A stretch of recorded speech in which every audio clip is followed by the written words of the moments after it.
So to start off this review, I will say I bought the game twice. I bought the PS5 pre-order and the Ultimate Launch Edition of the game for PS5, but I had to cancel the PS5 due to the lack of funds. And I couldn't get my hands on a PS5 launch day, like at all, like most people. But anyways, anger aside, I caved and got it on PS4. Partly because I didn't want to wait, X amount of time before I can get a PS5, and partly to relieve the stress of having to dodge spoilers online like I was doing it left and right. Staying off YouTube, going on Netflix only, avoiding Twitter, Instagram, all that stuff. It was just not fun. So regardless, I have it, I played it, I enjoyed it. Now, let's start off where I like the game and where I think it shines. Number 1.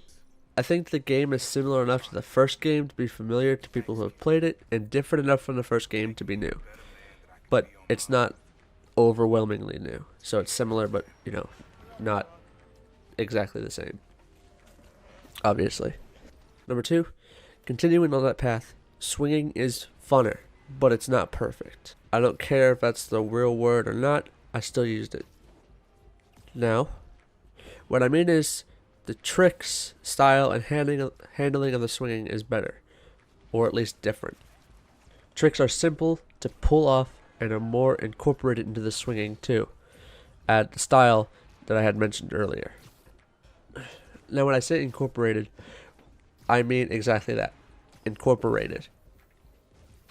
There was something about the tricks from Marvel's Spider-Man PS4 that felt like a last minute addition they kind of added. Last minute because of requests from the 2017 gameplay demo. I think it was. It was one of the gameplay demos.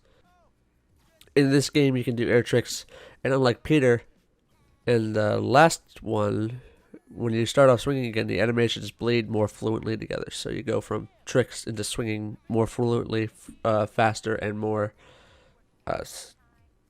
smoother. Not to mention like the handling, although it's different, it's mainly cosmetic, meaning animations, style, weight, mechanics, and other aspects are basically the same. Whether or not if it's a good thing or a bad thing, it's up to you. Number 3. Combat. There are both improvements and, what I think are setbacks. Now the setbacks are not really all that bad, but not really good either.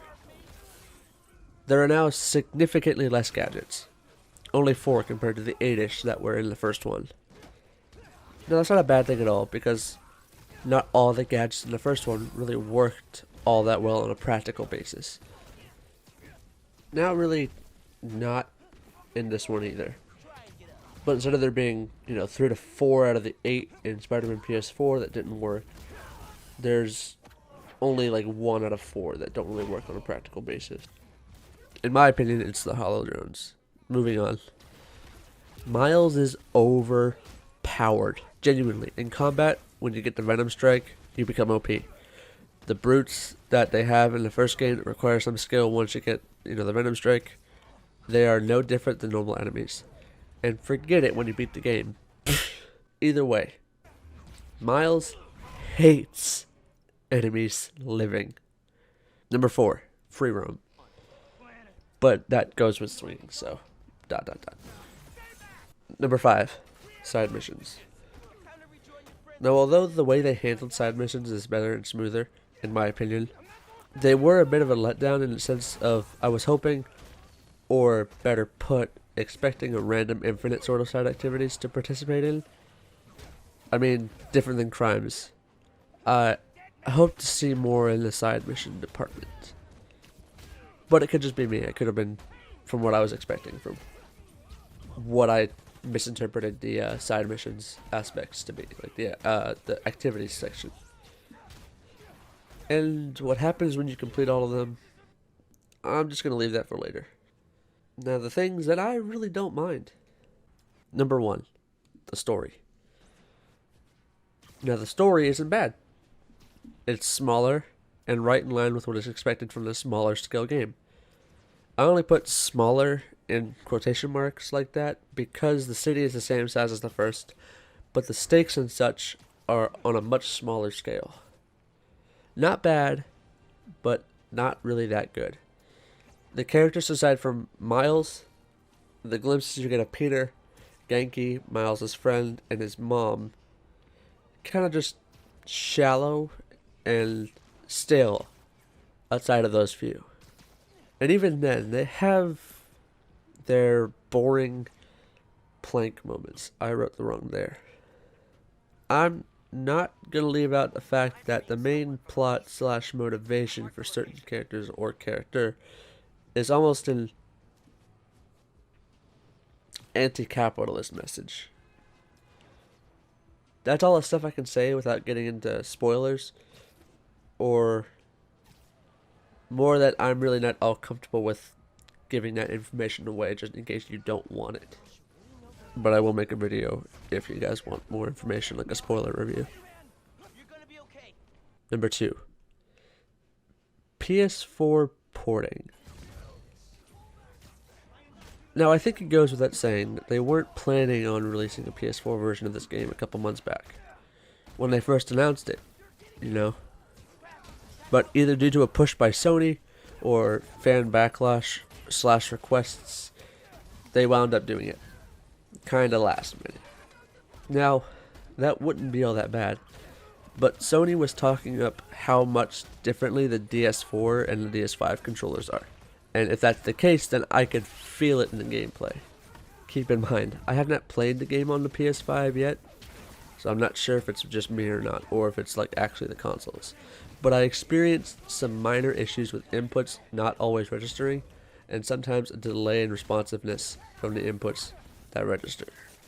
Graphics are fine, the city is looking more alive than the PS4 version before, lighting is different and more vibrant, and the load times are not an issue even though it's still on the PS4. Granted, I was on the PS4 Pro, but that's not really on the point. Other than that, nothing really that much of note aside from, the controller. Number 3. Random crimes. Now, I'm not going to lie. Random crimes are slightly better in this game than before, with things more likely to happen within certain events. Like the likelihood of car chases when people are doing drug / weapon dealings. Not that much different than the first game. But car chases are very boring, which is an issue I had with the first game. It's sort of like the repeated animation over and over and over again, and you're kind of just watching it 3 or 4 times, and it's just not, there's not a lot to them. They're pretty simple. They are too repetitive, and after about 2 of them, you've seen all you can really do. Let's not forget the fact that there are two.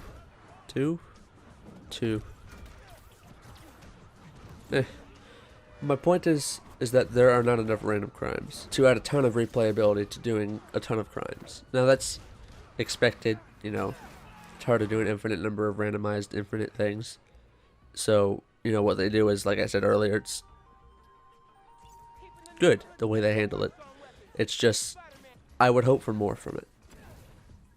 That's really all I have for this section, so I could always do a follow-up video or something if I come up with more stuff, but either way.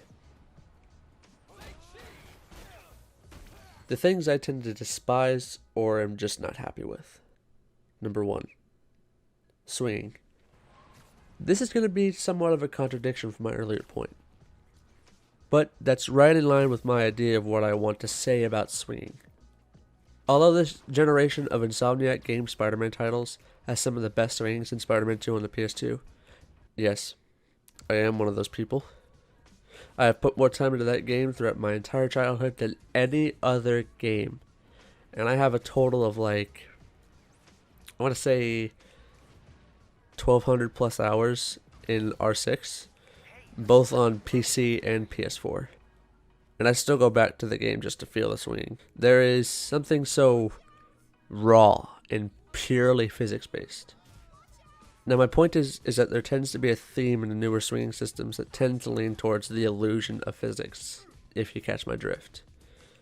I will try to put some clips of what I mean in the background. But more of what I mean is, the webs are more like a 2D sprite in the game, and not an actual attachment point with full body physics built into them.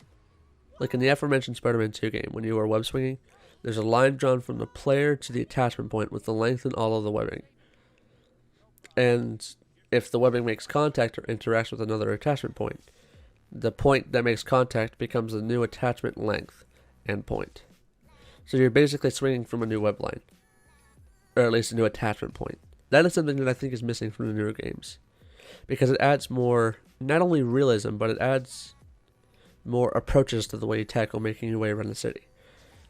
Not to mention, you can run against the roads, have webbing that could be too long, so you hit the floor and get kicked off your web line. You could swing around flagpoles for hours on the same line and shorten your lines if you do it right.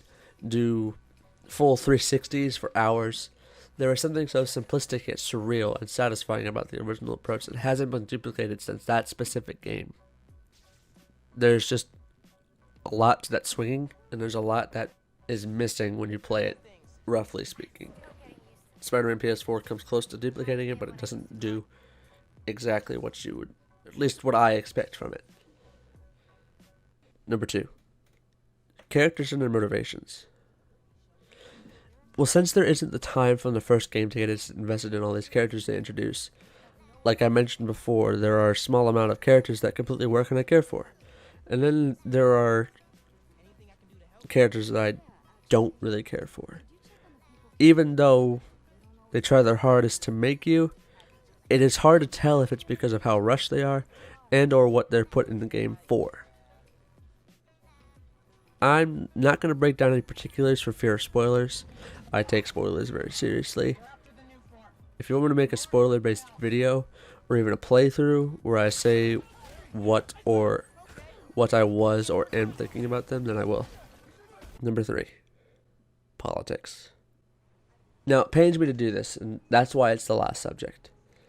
I want to start off by saying, I think there are good, but misinformed people who use or support the phrase Black Lives Matter. Now, I support the phrase BLM itself, but when in conjunction with the movement and the organization, it is not good.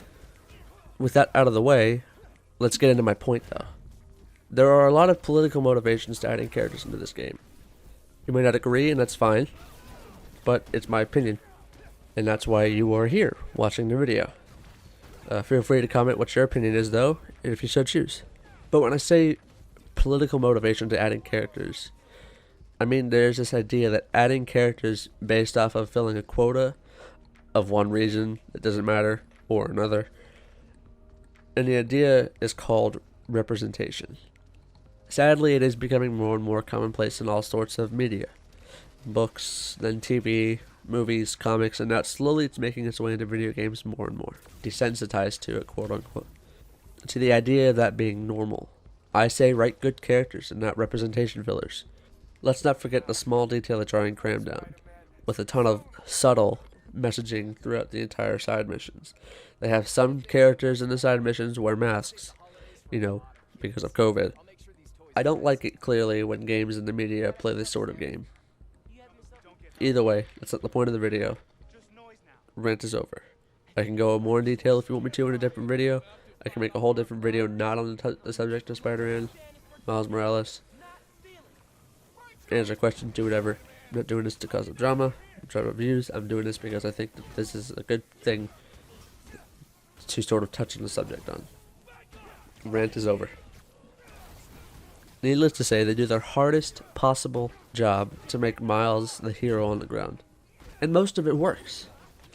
There are some parts that don't really work for me. Whether it is because of how rushed or how hollow it feels, because of timing and all that stuff, I don't know. Either way, the game is fun and worth a play. So if you can or have the game, play it. Enjoy a Spider-Man tale. The issues are issues, but nothing to get caught up on, because they don't block core gameplay. The game is amazing, and the ending is a powerful mover. So, again, play it, especially if you love the original. By and large, for the most part, you're going to love this one. It's a lot of fun swinging around, especially if you like the Spider-Man PS4. If you want me to, I'd be willing to make a video on the differences between the two games also. Because believe it or not, as I said before, there are some differences that I haven't mentioned. So comment down below if you want me to. Well, this is my video. It is probably not all I have to say for now, but it is what came to mind when writing the script. Feel free to comment your own opinions, like, comment on video ideas you want me to do, and subscribe. Thanks for watching. Hope you enjoy.